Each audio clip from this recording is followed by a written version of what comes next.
So Erik, I wanted to thank you so much for joining us collectively as a group. We were talking about this before the podcast, but I'm so grateful to have you on the You're Not Alone podcast today. I was so excited to have you on.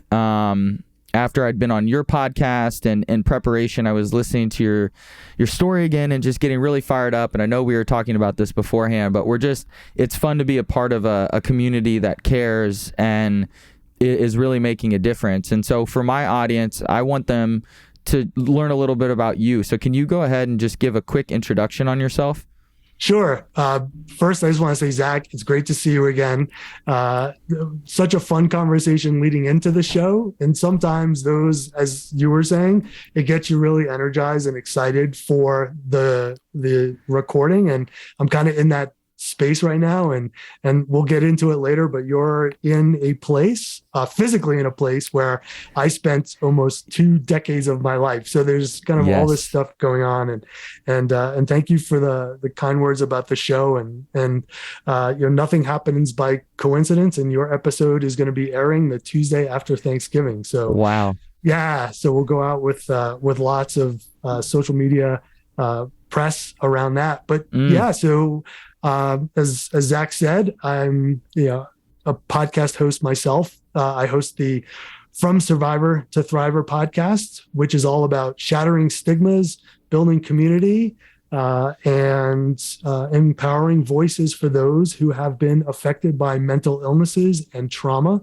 I started with my co-host, Mark Fernandez, in January of 2021. And here we are. I think your episode is 88, Zach. So next week we'll be launching episode 87. And it's amazing to see the traction that the show has gained. It's motivated me to start creating my larger vision from Survivor to Thriver LLC, where I'm now doing some public speaking at high schools around the country. And the title, it's so great. The title of your podcast being You're Not Alone. One of the messages I love to share with my audience and with the students that I speak to is that very idea, you're not alone. Because for so very long, in my own personal journey, I felt I was alone and I was the only one. And the reality was I couldn't have been any further from the truth. Right. Yeah, I know. And I think about that too in my own journey, where it was like, man, when I was first experiencing severe anxiety and deep depression and intrusive thoughts, like I really was like, I would look around a room and I'd be like, man, everybody else is smiling and happy. And like, I wish I could just be like them. Like I'm the only person on the face of this planet dealing with these symptoms right now. And that feeling of being alone and isolated, I think, is sort of like the icing on a cake that is tough to consume, right? It's already a challenging situation, and then you wrap it with that belief system and it just becomes really, really heavy. And yes, I am in New York City right now, which life works in mysterious ways, man. Like it's this place for you must mean so much. So can you take us back? I know for the audience listening, like you grew up as an anxious kid. You knew that there were symptoms that you were experiencing, both physical and from a cognitive standpoint, that quote unquote, right, we're putting quotes around this right now, didn't feel normal. But you sort of, I don't want to say limped through it, but you got through it. You had some coping strategies that a young person might try to tap into, but then you moved to New York. I think the big thing for me, and what I'm curious for you to share with the audience, is what was your experience like living in New York, working on Wall Street, quote unquote, living the perfect life and having this outward image that you showed to the world while internally you were struggling? Sure. Happy to share that. And when you and I were on the pre-call, it's really interesting also how the brain works and how the brain works in terms of memories. And as soon as, and I'm not going to say on air where you are, but as soon as you told me where you were, I was able to immediately envision myself at that intersection, which I've walked around many times. But then, and I think this is an important piece. I'll almost start at the end and then go back. How my view of that time period in New York City has now changed, because one of the very first things I thought about was, oh, it's almost Thanksgiving and the Thanksgiving Day parade. But immediately I had this vision of the Christmas tree in Rockefeller Center and the smells and the sounds of the holidays. And my wife and I both worked Midtown. Yep. And it's interesting because for a very long time, living there and then moving here to Colorado, initially it was all of the negative thoughts that would come into my mind. And so I thank you for that, because this is really the first time where I've had a conversation with somebody sitting in New York City, and I've been able to, have all these really like fun thoughts of the things Amy and I used to do when we lived there. But yeah, I moved, I'm going to date myself now. I moved to New York City when I graduated from undergrad in Boston in 1993 and started working on Wall Street in August of 1993 for the now defunct Lehman Brothers. Everybody knows, yes. I think by now, what happened in the financial crisis of 2008. And at the time, it was all I wanted to do. All I wanted to do was work on Wall Street. I was an economics major undergrad. I was that kid walking around on campus reading the Wall Street Journal. I just loved the financial markets. Yeah. And growing up where I did in a very blue collar town in southeastern Massachusetts, it was something that was never on my radar. And it suddenly became a reality. But when I think about it, what worse place for somebody suffering from severe anxiety and OCD to end up than in the fast-paced world of Wall Street. And when I started, it was still early 1990s. And if you think back to the movie Wall Street, that had come out in 1987, and then later movies, the one with Jordan Belfort, The Wolf of Wall Street. Yep. It was very much like that. It really was like that. It was like that. And just to give you an example, so the HP 12C calculator, again, kind of dating myself, but it's the financial calculator you see on everybody's desk that works in the financial world. And I remember I was at the office late one night, we were trading and something didn't go my way. And I remember taking that calculator and throwing it as hard as I could up against the wall, and it shattered. And all I could think about was, I looked over at the other person on the desk and I said, I need to borrow your calculator. It was like just instantaneous. But kind of epic.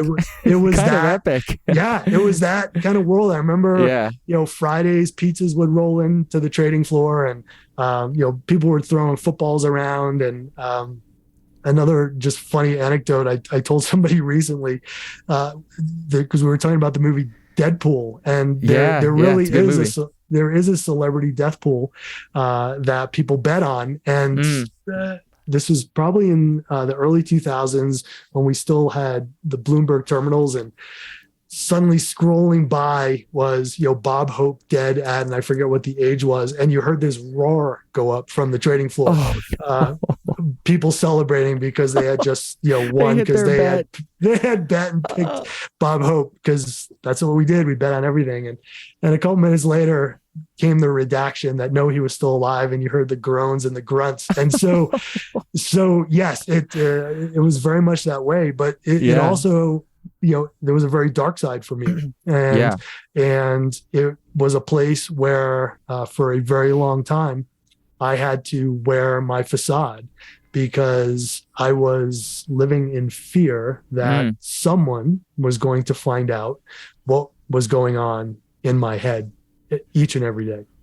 Now, was the fear, because for me, like, there was two different fears going on. There was the fear of, I don't want anyone to judge me right now just for experiencing anxiety and depression. And then there was the fear of people almost seeing inside of my head and seeing the intrusive thoughts that I was struggling with. So Was that the same for you? Yeah, I would say for me, it was both of those, and layered on top of that was a heaping of imposter syndrome.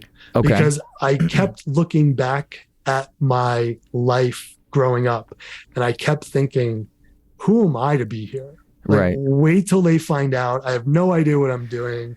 Like, I'm just this kid from, the other Yep. side of the track, so to speak. Yep. Right. And yeah, I went to Brandeis, so kind of a mini Ivy, I guess. But, everyone else, had the pedigree and, or, had come from families, right, before them that had Wall Street backgrounds. And so, yeah, so I was living in this constant fear of, what if they find me out? Like, what if they find out I'm not who I really am?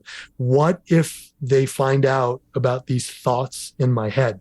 Yeah. And what if somebody actually sees me, or I suddenly tip my hand, and they get a sense of, like, he has these thoughts. He doesn't look normal. He doesn't look right. Yeah. And it was that constant fear every day of, I'm in this job and I might lose this job, and I can't let anybody see what's happening. And effectively, it became like having two very distinct roles in my life. I had the role that everyone saw on the outside, and then I had what was going on inside, and trying to manage the two of those was exhausting. Yeah, I can only imagine, because I've experienced that too. How were you trying to manage? Like, what were the remedies you were trying at that time? So I was a runner, track and field in high school and in college. And when I first moved to the city, for me, one of the big triggers besides just stress was being in a new environment. And so every time I would move, whether it was from living at home to then living in college, and then the big one was going from college to moving to New York City. Yeah. And my wife was a year younger than me. And so I was there kind of like on my own. Her family was there. So I had a bit of a support network, but it was being in this big city on my own. And so I was living on the Upper West Side with a roommate. I would go to the reservoir. So people familiar with New York, the reservoir up on the north end of Central Park. And I would go there for runs occasionally, but I didn't have a whole lot of time in my day to really do those kinds of things. And so suddenly I found that I wasn't doing anything to cope with it. I still hadn't been to a therapist. I hadn't spoken to anybody in my own family about what was going on. And so I had no idea that, getting outside or running or doing something would help me just that little bit. And so I really just turned inward and wasn't doing anything healthy for myself. Lots of dinners out with clients, just a lot of unhealthy. Yeah. Were you drinking at that time? Yeah. Yeah. Drinking, I had my bout of drinking freshman year in college. And so it never was a big thing for me after that. Okay. But I would be out, with clients, drink at dinner and eating. And that really became one of the things for me. It was just, eating, and you're in the city now. So, the food is amazing, right? It's unreal.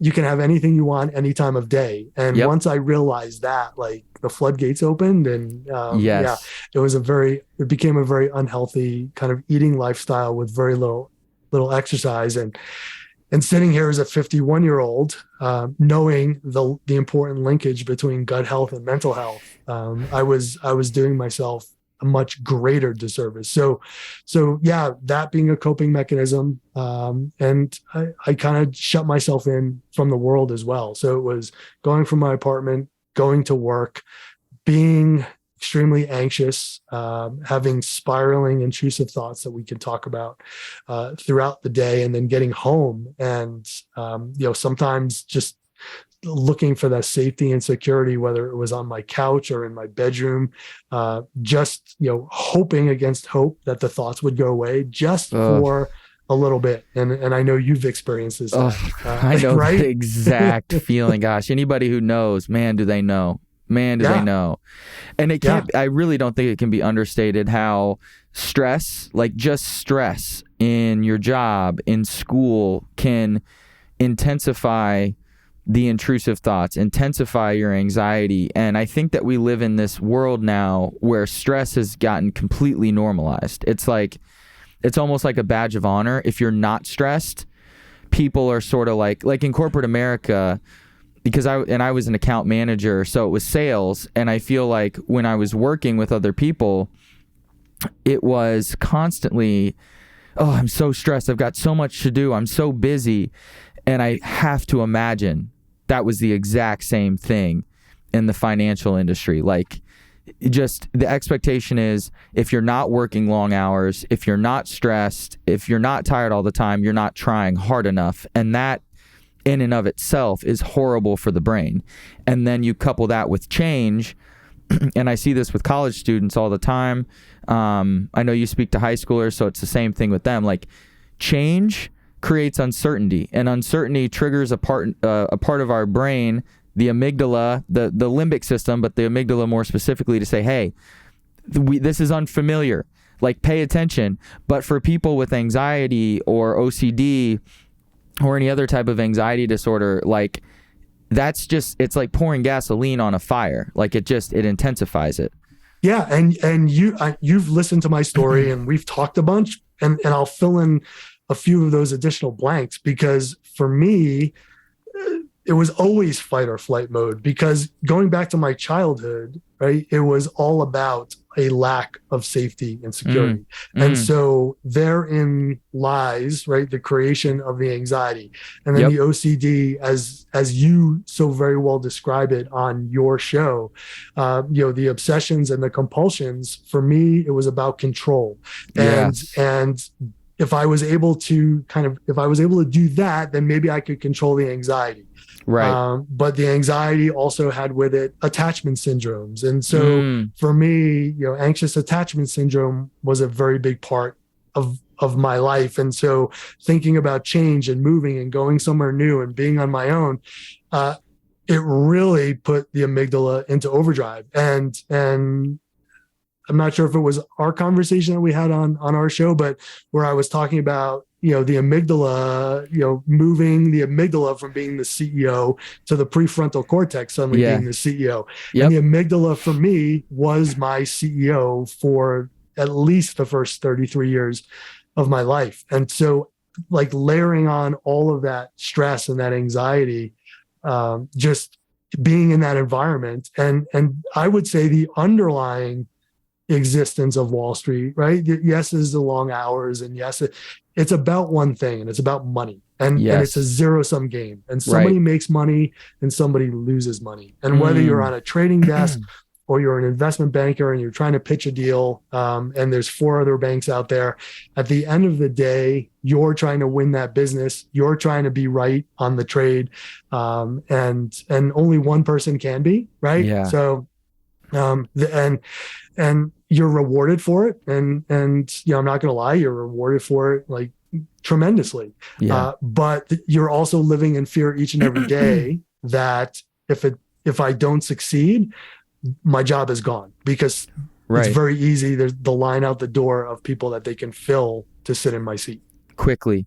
And I saw that in the technology space too. And it has to just be amplified. And I met a guy, or close to my age. It was like a year and a half ago. He was out in California taking a break. He was working for Goldman Sachs, and I guess maybe I shouldn't have said the company to air it out, but it's too late now. We're just going to go for it. He was basically sleeping 4 hours a night, and he was working 7 days a week. And when I tell you that, he looked very nice guy, very nice, sweet, like a sweetheart. You could tell, like, he was a good person. But he was a zombie. I mean, he looked like a shell of himself. Huge bags under his eyes.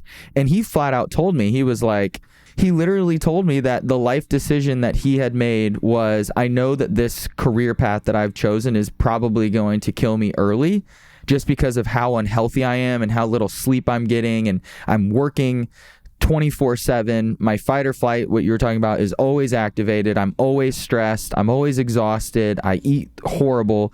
He goes, but the trade-off is setting my family up financially for his wife and kids, is basically what he was saying. Set them up for the rest of their life. And man, it was that's really stuck with me, because it's just like some people, they do make that choice, and maybe that's what allows the industry to sort of remain the way that it is. Because I have to imagine, while I've seen in the press them doing more things to take care of their employees' mental health, I have to imagine when you were there was no talk about self-care at all.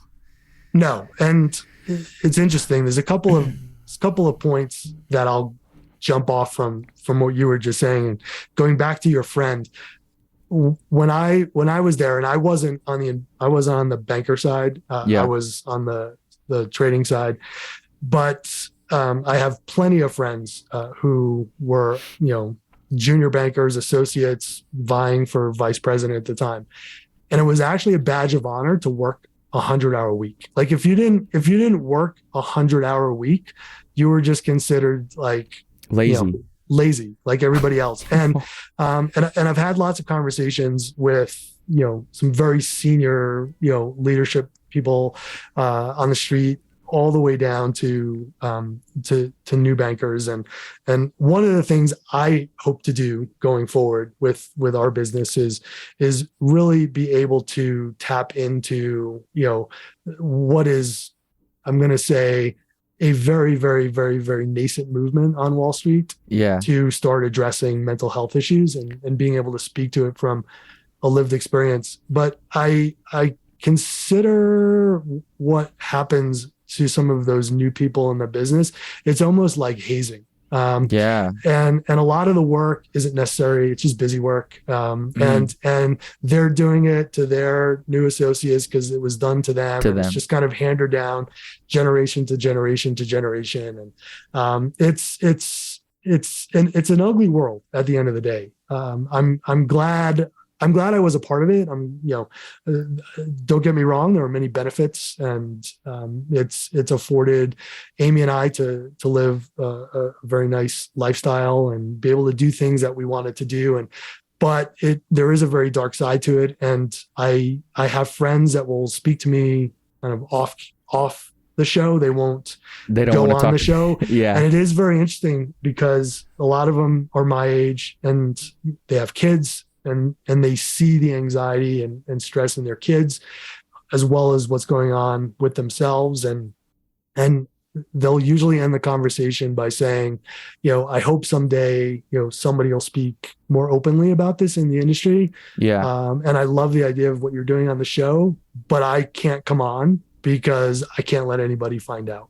And what ends up happening, and I broke this cycle, and Amy and I always lived well below our means. And so a lot of people end up getting wrapped up in the lifestyle and making the money and then spending the money just as quickly and buying the apartments and going on the vacations and having, multiple vacation homes. And so they need the job. Suddenly the golden handcuffs are on. And as much as you start to recognize how it's destroying your own mental health, you can't do anything about it because all of these other expenses that are laid on top.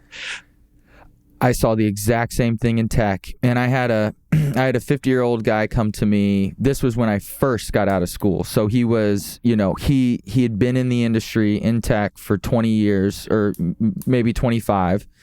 And he told me, he goes, whatever you do not overspend, because once you do that, you are handcuffed. And I saw it because, same as in finance, as in tech, you can rack up all sorts of money. I mean, there's great paying jobs all over the industry, and people just start spending, and they get trapped. And they get over leveraged, and they get trapped. And I think that fuels the fear even more. Totally. And I look at what's going on, it's interesting with current events. I'm watching what's happening with Twitter, and it's, you were in the tech sector. So you're even closer to than I was. But I'm just watching what's gone on in the past couple of weeks since the deal has closed. And if that was 20 or 30 years ago, people inside that company would still be going in every single day, and they'd be terrified and stressed, but they'd be working. And to see in a very liberated way how people en masse, just last night, a whole bunch of people just walked out and said, you know what? Well, Elon had sent an email. It's kind of a good comparison to Wall Street. He had sent an email saying, these are the expectations, and I only want like people who are going to work super hard. And people just said, you know what, I'm out. And the company, there's a hashtag RIP Twitter going around that I saw this morning. Ironically on Twitter. On Twitter. And I think to Wall Street, and I can't imagine a world where that would happen on Wall Street. Because the response would be good, get out, pack your stuff, you're gone. And then somebody else would come in and replace them. But the other thing I wanted to say, I saw the technological change take place as well, because when I started, it was 1993. The only cell phones that existed were for the super senior executives, and they were the giant phones that you actually saw on the movie Wall Street. And so I started with, I had just gotten an email account, I had a computer, but I didn't have a cell phone.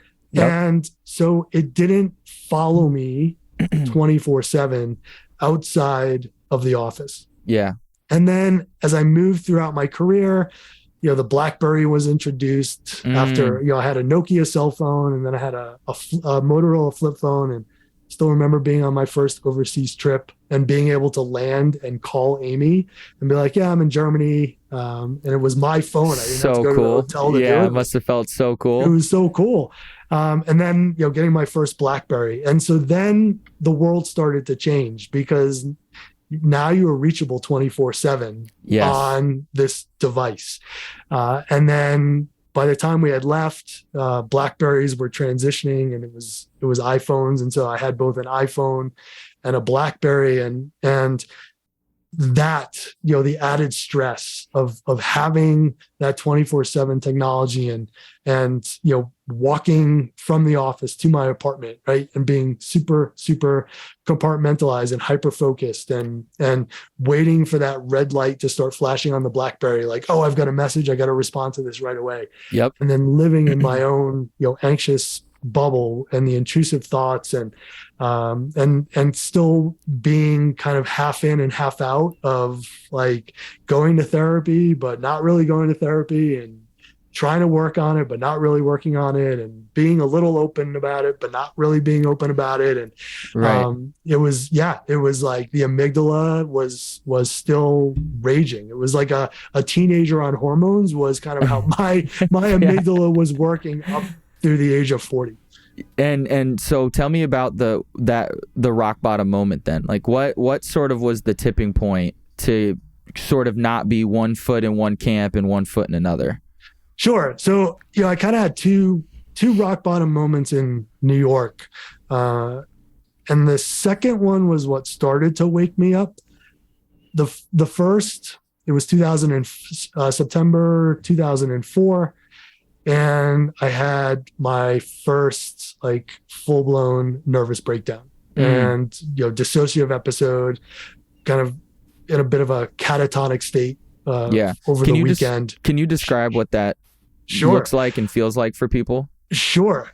So the way I experienced it, both times it happened to me, it happened again 2 years later, was, I was normal intrusive thoughts, normal levels of anxiety. And I know you'll understand this, Zach, and I hope none of your listeners have to experience this. But what I noticed would start to happen in both of those instances is my anxiety would ramp up, and the intrusive thoughts would start to settle a little bit, and they'd suddenly be replaced by this mental game that I would play with myself. And I would start to give myself these mental quizzes. Okay. Who was that movie actor in such and such a movie? Who was that athlete? What number did they wear? What was their batting average and so? Who won the World Series? And I would sit there and I would just like quiz myself mentally, not out loud. Yeah. And suddenly my brain would be cycling and cycling and cycling. Yeah. And I couldn't shut it off. And I would start to feel exhausted. And then physically, the first time it happened, we were going to visit Amy's dad up in Albany, and I could feel my body just, I was sweating and I was just overcome with exhaustion, but I couldn't sleep. And the headache came on and I felt like the world was closing in, like I had blinders on. Yeah. And that for that first episode, we were heading back on a Sunday. We were driving on the New York thruway, and suddenly a road that I had driven on, hundreds of times, I remember looking at Amy and saying, I have to pull over. And she's like, what's wrong? And I'm like, I don't know where I am. And I pulled the car over, and she's like, what do you mean you don't know where you are? And I'm like, I just don't remember where I am. And I'm like, I just don't feel right. And so she said, I'll drive. And the next thing I remember was we were in New York City. Yep. We were sitting in a diner. Don't remember getting there. Yeah. I don't remember the dialogue that took place in the car for the next hour and a half or so. And suddenly this like state of euphoria took over. And we're in the diner and I couldn't stop talking and I felt super happy. And suddenly like this time period of my life was gone. I didn't remember it. Yeah. But then, a few hours had passed, and then I suddenly started to slide into this kind of melancholy state. And the intrusive thoughts came back, and, and it was, the best way I can describe it is as though my brain and my body did this, Control Alt Delete, where it just reboots itself. Yeah. Because you're going into a place where you're so overloading your brain that your brain goes into a protective mode, and it says, if I don't shut myself down right now, I don't know what's going to happen next. And so that was the first time where it was like, okay, let's get serious a bit about this mental health thing. Yeah. So for about a year, I was seeing a therapist. He put me on some Prozac and it was helping, but, I became my own worst doctor, right? I was like, oh, things are good. I think we talked about this, and took myself off my medication, stopped seeing him, felt pretty good. Like, and I want to let your audience know there were times in my life where I would go without intrusive thoughts. I would go without anxiety. And I would think, oh, it's gone, it's cured, whatever it was. 2006 came and it came back like full force, full throttle. And it happened over Labor Day weekend. And I remember sitting in my office and everything seemed to be going fine. And all of this sudden, this massive wave of panic overtook me. And kind of that mental game started happening again. And I thought to myself, it's Friday afternoon of Labor Day weekend. And if I don't get myself out of this office and get to Amy's office 3 blocks away, I don't know what's going to happen. And so I got up, went to her office, and it was almost as though I had kind of this micro panic attack. Got to her office, called my therapist. I remember crying, and he was away for the weekend, and we chatted a little bit. And I said, I think I'll be okay. I'll see you on Tuesday. And then I got back to our apartment, and that's when things really, really spiraled. And so I don't remember anything that happened from Friday night until late Sunday evening, when Amy had put out a call to my doctor, and he said, I want to put Erik on Klonopin to help mitigate the anxiety so that we can at least get him into a non-crisis state. The pharmacies were closed. we had a very good friend who was a psychiatrist, and I won't mention her name on the air, but I know she listens to our show, and she literally helped save my life that night, because she said, I have Klonopin. It's in my kitchen. The apartment door is unlocked. It's in the drawer. And I'll never forget, taking that first Klonopin, and suddenly I slept for the first time in days. I slept soundly. I remember waking up. I was super hungry. I hadn't been eating. Yeah. But I have no recollection of nothing. You can't remember anything. Can't remember anything from that weekend. Wow. Amy and I don't talk about it. I don't want to know. I don't know what I said. I remember physically being in the apartment, like getting up, getting in and out of bed, just being in that kind of overwhelmed panic state the whole time.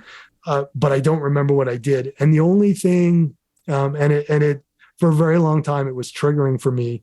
On Labor Day weekend in New York in the Hudson River, they would have these cigarette boats, and they would kind of do races up and down the Hudson. And for a very long time, all I could hear was the sound of those cigarette boats racing up and down.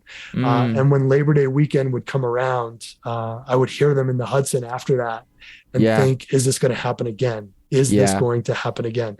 But it was after that, I was 35 at the time, so still 5 years away from moving from New York, that I finally started to get serious. And I saw my therapist.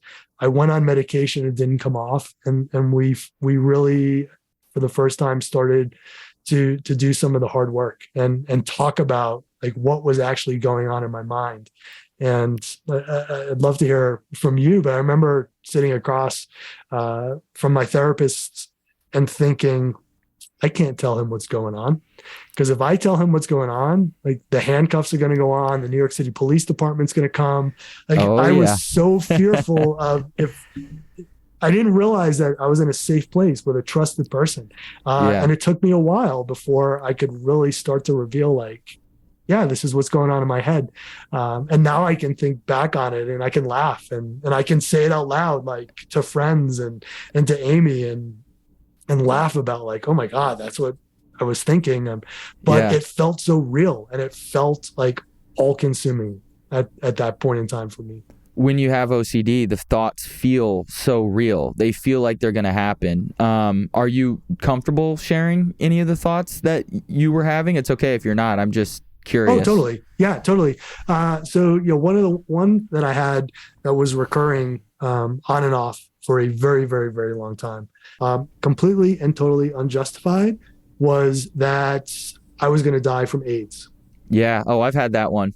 and that one started my senior year in college, left me kind of bedridden at times in college, and continued on to the point where when I was living in New York, I was fearful of touching anything. I was fearful of touching the subway handle, the doorknob, being kind of near anybody.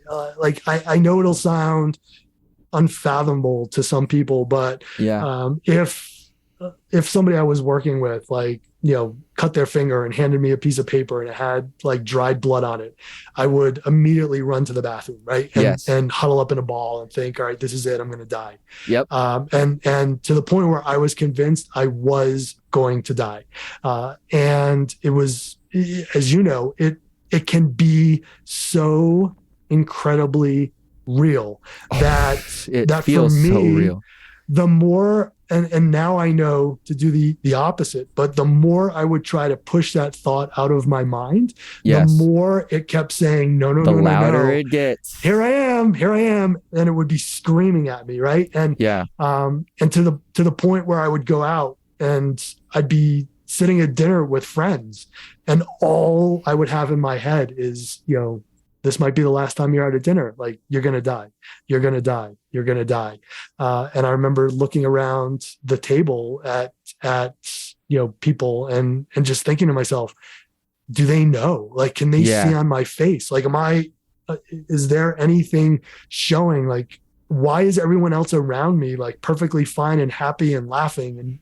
And here I am, like petrified that I might die tonight. I might die tomorrow. Like, Yeah. nobody has any idea what's going on for me. Oh, I know that. And I know the feeling so well too. Because sometimes a thought would come into my brain, and my heart would just sink to my stomach, and I could literally feel like the blood just, like, I feel like I must have been like a ghost face, because I was just so, the thought of, for me, one of my themes that I struggled with was sexual orientation. That was so I've had the contamination, I've had the, I have HIV and I'm gonna die. I've had so many, but sexual orientation was one of the ones that just knocked that was the one that put me into a state of deep depression and having thoughts of suicide, because. And I don't care about people's sexuality. Everyone should be who they are. I personally had always identified as a straight male. And now all of a sudden I'm getting hit with these intrusive thoughts that maybe that's not actually the case. And all along, unbeknownst to me, I'm actually attracted to men. And when those thoughts started to creep in, it was exactly what you were talking about. It was push these out. I don't want these thoughts. I don't know why I'm having them. This isn't me. This isn't who I've been my whole life.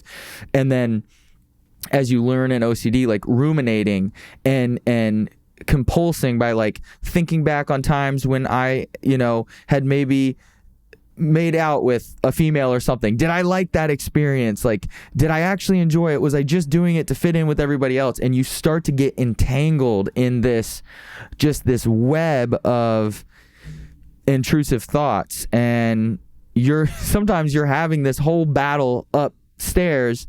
And to use your example, you're like out to dinner with friends, and you're trying to pay attention to people, and like literally you're hearing nothing. Like, you're just in your own world, just feeling like you're holding on the best that you can, because you're ruminating and you're stuck in those thoughts, and you're trying to run away from them, which is the exact opposite, as I'm sure you'll share, that you're supposed to do with OCD. And what listening to you, share that, now thinking back on how many lost dinners, how many lost moments, how many lost experiences that I had when I was spending all of that time, right, pushing and pushing and pushing and pushing and pushing away. And you bring up another really important piece, and I call it revisionist history. I know there's, and I can't remember the actual psychological term for it, but when you go back and you're constantly recreating the history and the event in your mind and convincing yourself, right? So it was probably 2 years ago. I was in Maui, and Amy had left, and I was kind of feeling some things coming on. And I remember driving back to the hotel, and the parking spots, if anyone's been to Hawaii, the parking spots are the smallest parking spots you'll ever see. And the cars, of course, are normal cars. And it's difficult to park like on your best day. And I remember coming back from dinner, and like mine was racing a bit, and I was pulling into the spot, and like I hit the parked car next to me, and that then spiraled me even deeper, right? Yes. So I parked the car, and it literally went from hitting the back bumper to, oh my God, like, what have I done to this car and that car? To, by the time I got back to my room, thinking that I had actually committed a hit and run. Yes. That I had killed somebody. Knew it made it there. Yep. And right, you know where it was going. Oh, and I'm in my room playing back. And I leave the room. I go back to the parking spot, make sure like there's nobody lying on the ground, right? Check the cars. Like, and now I'm realizing. Now you're in the cycle. I'm in the cycle, and it's bad, and it's getting worse, right? And but that's what happens, is something as small as that. If you're in a bit of a vulnerable mind space with other things going on, and something very small happens.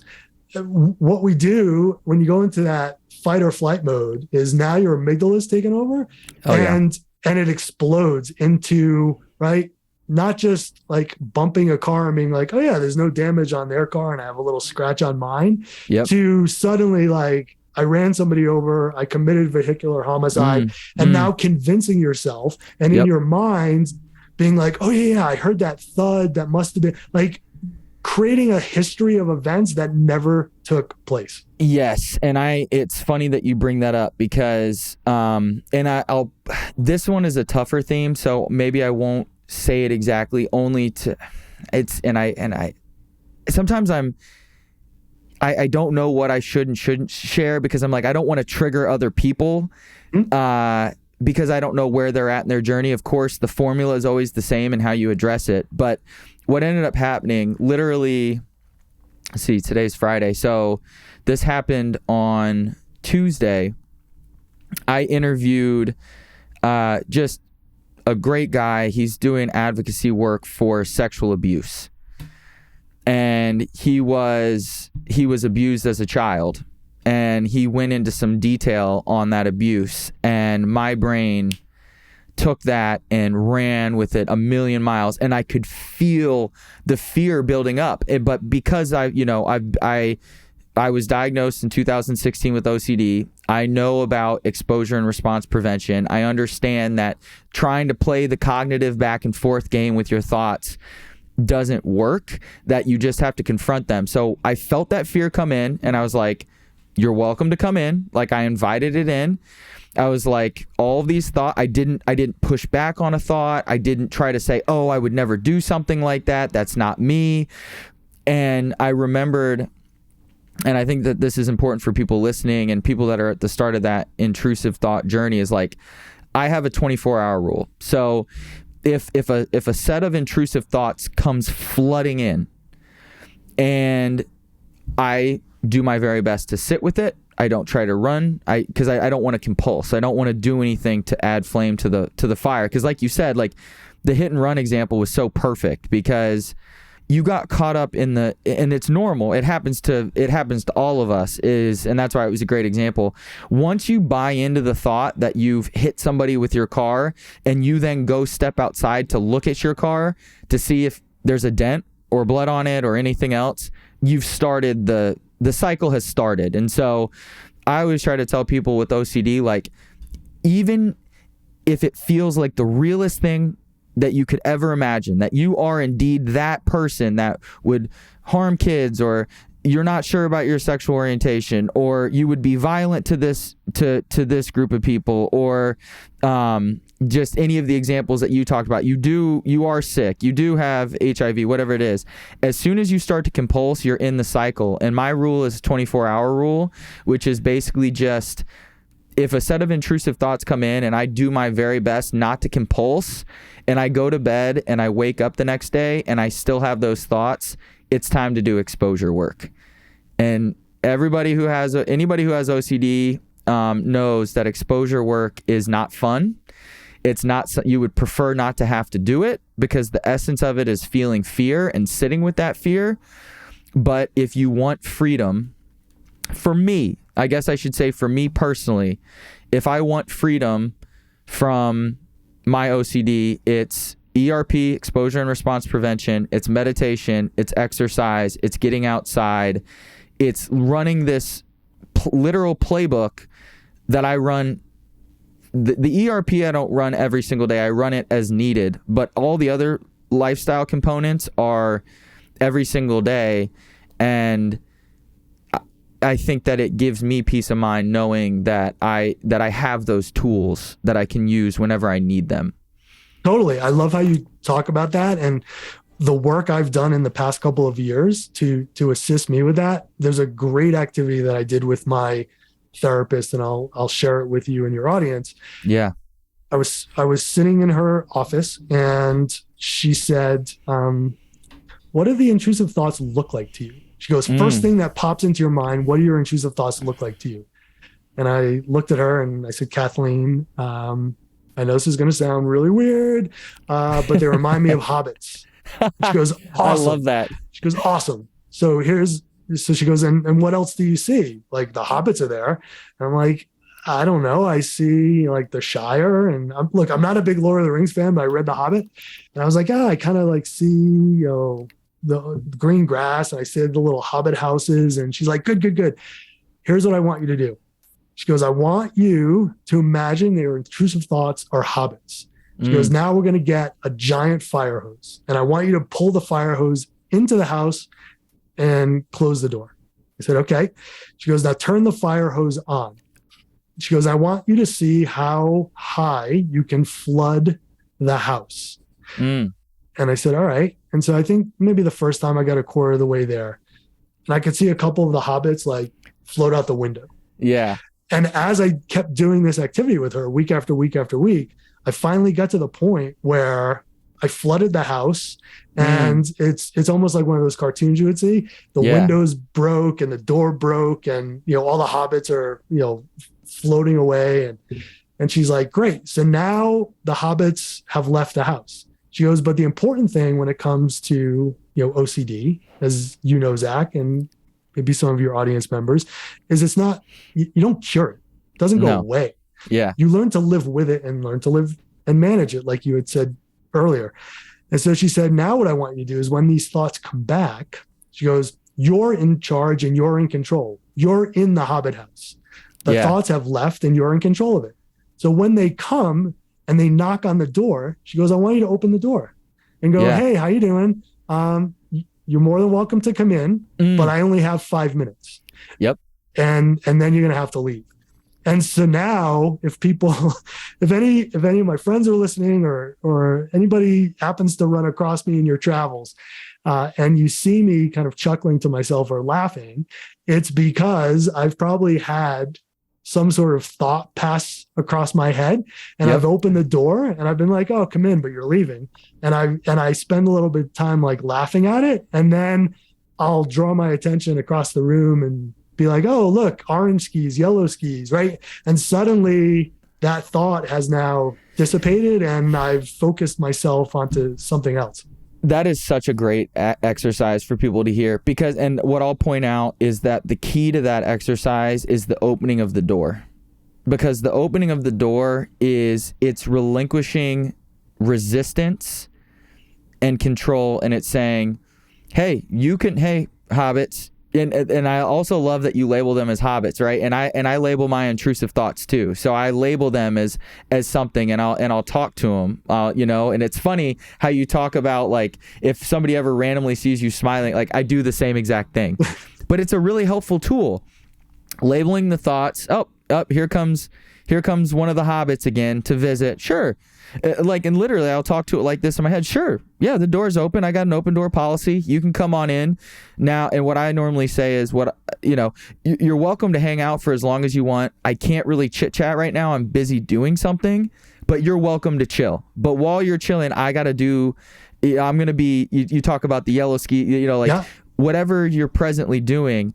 And that's such an important exercise that people can start to adopt now if they have intrusive thoughts, is like, open the door.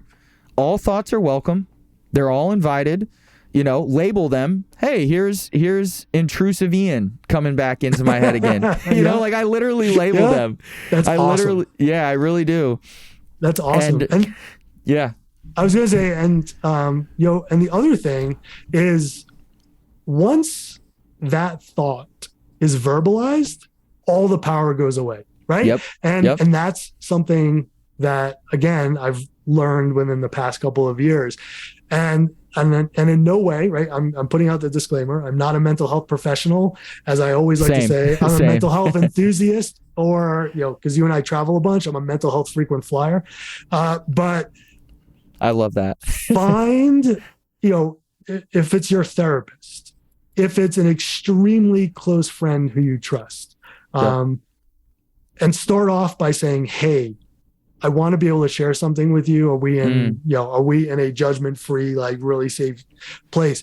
And once you actually say it out loud, all of the power is gone. And it's you all recognize, gone. Oh, this person doesn't think I'm using crazy with quotes, right? Yeah. It's, oh, they don't think I'm crazy. Like, and sometimes you might actually find that person says, oh yeah, I've had those thoughts before. Yeah. And then as the title of your podcast goes, Zach, you realize you're not alone in that moment, right? And before you know it, you're kind of almost like laughing and joking back and forth about, oh my God, I can't believe I thought that, and you thought that too, like that, how weird, right? And that's how you start to break that cycle.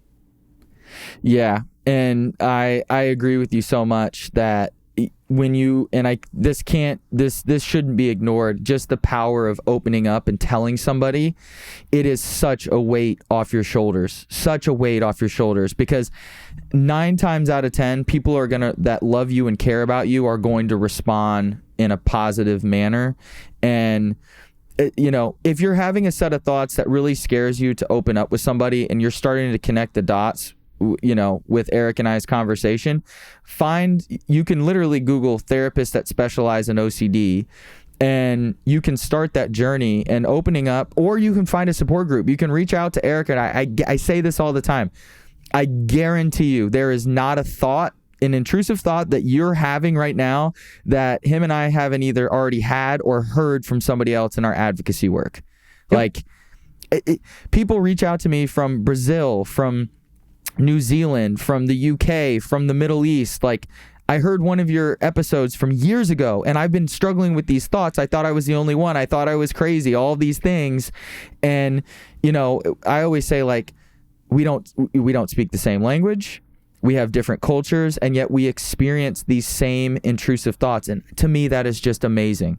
Yeah. And so, yeah. I was going to share another one, and this is more along the lines of the anxiety side, because I am an empath, and as you are. Yes. And being an empath, you kind of take on all of that energy around you, and yep. Whatever energy you're most drawn to. And for me, it's always anxiety, right? And so what's the most anxious place in the universe outside of New York City? Well, an airport.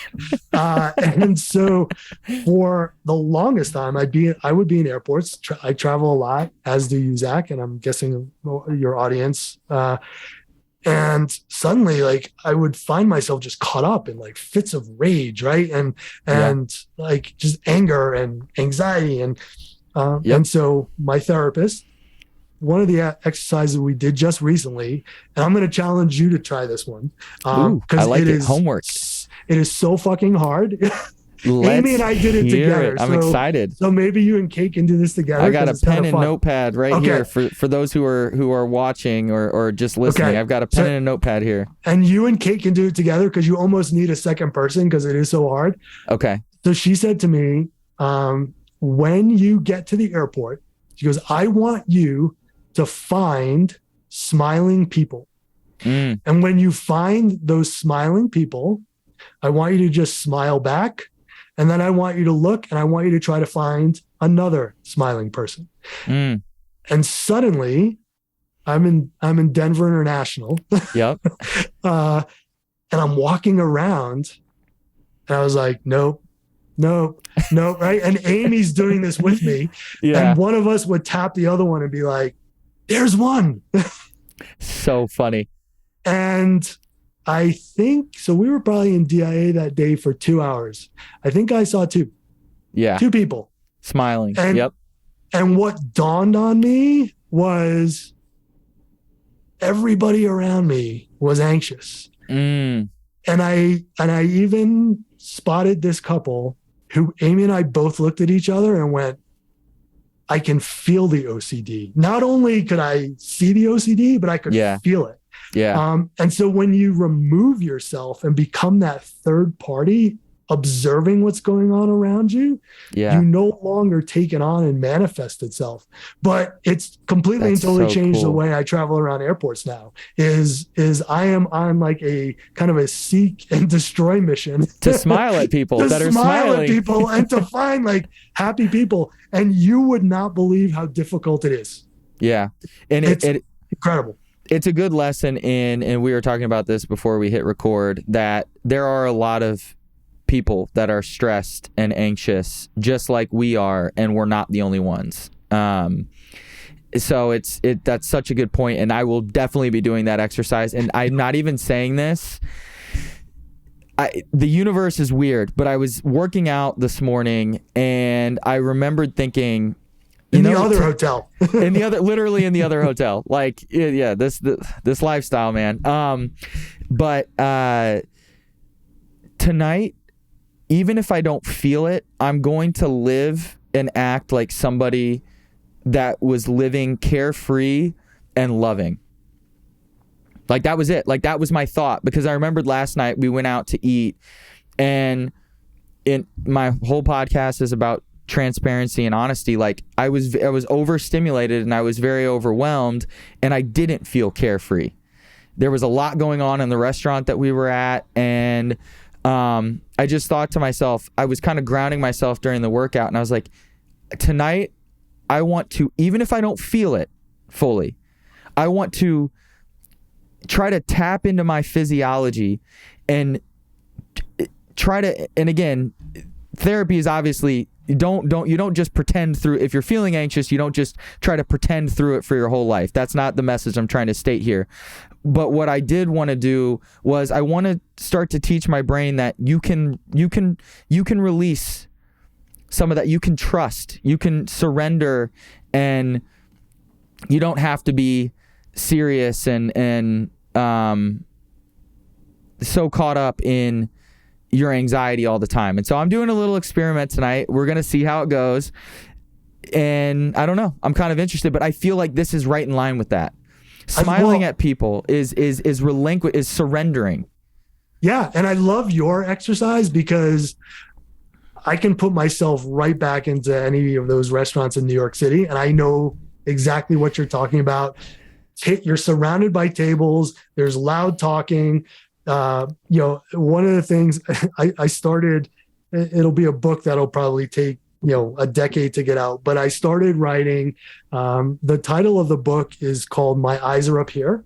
Yeah. And what I've started to do is as Amy and I travel around, and you go on these really fun vacations, right? So we're on a ski vacation, or we're here in Colorado and skiing, or if we're on the beach. One of the things I find just incredibly annoying is a table full of people head down in their phones, on their phones, or people who are sitting on the beach and they've got the phone up the whole time, like taking video. And I'm like, I could have just saved you $10,000. And I could have taken, you could have stayed home. I could have sent you these pictures. They're not living their life. And so I've started writing all these different vignettes of actual things that I've observed take place while we've been on vacation with people with phones or iPads, or I'll give one away. The funniest is we're at this resort that we always stay at, and there's this husband and wife older than us, and he puts his phone down, and it was still when the earpods were pretty new, and he put them in and he got in the pool, and he's walking in the pool and he's screaming back to her, I can still hear the phone, I can still hear it. Now everyone else is sort of on the pool deck, around, trying to just relax. And he's screaming from the pool to figure out how far he can get away from his phone before he loses that connectivity. So it's little it's stories like that I elaborate on and embellish. But I love that activity of kind of going out and just grounding yourself and being at that table, and all this other stuff's going on around you, but you're just in your place. Yeah. And we'll see how it goes. It just came to me today where I was like, I sort of want to lean into that. And I did bring that up. It's interesting that you bring that up, because Kate and I talked about this when we were on our honeymoon. I was saddened because, it was this summer, and we were over in Europe, and I looked at every table, and just about every table, at least one person was staring down at their phone. And I think that, I don't want to cast judgment, because maybe they were looking up maybe the menu was a QR code. There's a multitude of reasons, but it does seem that we are spending a lot of time looking down. at So our here's phones. another for your audience. Yeah. And if you want to try it, because I do this, and I didn't come up with this. I got it. I was reading an article. Simon Sinek, I'm sure you're familiar Oh, with Simon Sinek. Yeah. Yeah. So Simon was 2 years behind me at Brandeis, and so I followed him and read his stuff, and he talked about when he and his wife go out or they're on vacation, only one cell phone comes with them. Because he said the most important person who needs to get in touch with me is my wife, is with me. And so other than that, and so what I do is when I'm traveling and the two of us are together, my phone gets locked in the hotel safe. And I check it when I wake up in the morning just to make sure like there's nothing, no urgent like text from family or something. Yep. And then it goes back in the safe. And yeah, and I could be gone for 2 weeks, but everybody knows I'm off the grid. If you need me, it's going to have to wait till I get back. But it's really changed my own outlook on, like you were saying, watching other people being completely and totally lost in their own vacation. It's kind of like why we got hooked on White Lotus. That's the TV show, right? That's the HBO show. Yeah, I see. We haven't seen that one yet. You and I can talk more after you watch it, because it was actually filmed on the beach that we stay at in cool. Maui. So we were laughing and we're like, oh my God, there's all this beautiful stuff like over there and over here. And you just watch them constantly on their phones at the table. And but it also, for me, it allows me to be very grounded. And so the fewer things I have happening around me that could potentially be triggers, I've been able to eliminate those. That's and really that cool. The news cycle and all these things that would potentially put me into a place where the obsessive thoughts might come, or the anxiety, or I've got to read this email, or I've got to respond right away to this text. It's all kind of gone, and it allows me to ground myself where I am, and vacations feel longer. Dinners feel longer. It's just, it's a whole different sensation now. I think I'm going to take that homework assignment on tonight. I'm going to leave my phone here at the hotel room. That's right. Because the only person that needs you is Kate. Is my wife, and she's right there. She's right there. Yeah, exactly. That's a great point, man. Well, this was a cool conversation, dude. We're definitely going to have to do a part 2. I really enjoy what you're doing, and you just being an open book and sharing your story. And I'm sure that there's so much more to come. To sort of round things out on the episode today, what is one piece of advice that you would give someone who is starting, right at the beginning of their mental health journey? Sure. The first thing I want to just say is, thank you, Zach. I'm honored to be on your show. You are doing amazing things, the book and the podcast, and you're speaking, and you're able to, impact, millions of people around the globe. And it's amazing. And, I'm glad we've connected over the past year and become friends, and looking forward to, as we were saying before the show started, doing some things together. And, but, I would say the most important thing for somebody who may feel like, wow, I was listening to them today and that sounds like me, is find someone who you can have that first discussion with. Yep. If it's your first time going to a therapist, I know one of the cool things our therapist does is she has a bring a friend policy. Ooh. And so for the very, very first appointment, she allows you to bring a friend with you. And that friend's able to sit in the room until you're comfortable enough and feel safe enough. And the friend goes out in the waiting room, and then you really start the discussion with Kathleen. If it's a family member, if it's a loved one, if it's an extremely trusted friend, sit down and have that conversation with them. Because the first time you have that conversation, one, you take all the power away from that thought once you actually verbalize it and hear yourself say it out loud. So true. But the other thing it does is it completely and totally takes that weight off of your shoulders. And so all of those intrusive thoughts and the anxiety and all of the chemicals that are, firing around in your body, suddenly it's like kind of taking the bottle off of a Coke bottle, but it's not going to explode on you. Yeah. It's doing it in a very slow way so you can hear the air leak out. Ooh, I like that. Suddenly some of that pressure is released and you start to feel a bit better. And then the second time you do it, you feel a little bit better. But having that meaningful conversation is the beginning of your healing journey. It's the beginning of your path. And I promise you, it does get better from there. Man, such good advice. Such good advice. And it's so true. There is so much power in talking about whatever intrusive thoughts you're struggling with, or for anybody listening, maybe you don't have intrusive thoughts, but you're feeling some sort of emotion, and rather than bottling it up, like you said, slowly unscrewing that cap to release that carbonation slowly, and that release of the carbonation is opening up to somebody you trust. So just fantastic advice, man. Where can people find you and stay connected? Sure. So the podcast is called From Survivor to Thriver, and it's me along with my co-host, Mark Fernandez. And new episodes of the podcast come out every Tuesday morning. I think 5 a.m. East Coast time. So depending on where you live, you can calibrate to that. Zach's episode will be out in 2 weeks, the Tuesday after Thanksgiving. We are also on Facebook. From Survivor to Thriver is our Facebook page. And we have an Instagram page by the same name. If you want to reach out to us, you can email us at amgits, AMGITS .reverse@gmail.com. It was an email address my wife came up with. Being a writer, amgits backwards is reverse. So it's all about stigma. So reversing the stigma. Stigma. I like that.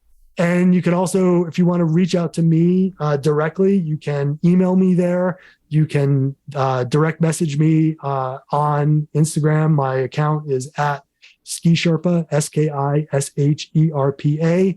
Or you can find me as well on Facebook. It's Erik, ERIK DaRosa. I'm always available. I look forward to hearing from people. I'm as Zach said, I want to be part of the solution so that people don't have to suffer in silence like I did and he did for so long. So please feel free, reach out. I will respond, and I'm happy to be a trusted confidant and a trusted source. That's awesome, man. I really appreciate you coming on the show, and I hope some people do reach out to you as a trusted resource, and really appreciate you coming on and being an open book, man, sharing your story. I think it's going to help a lot of people, and we'll definitely have to do another episode in the future. For sure. I'll fly out to you. Yeah, let's do it. Let's do a studio episode. Yes. Hopefully the Wi-Fi will be a little bit better. But I appreciate you, man, and be well. You as well. Thank you.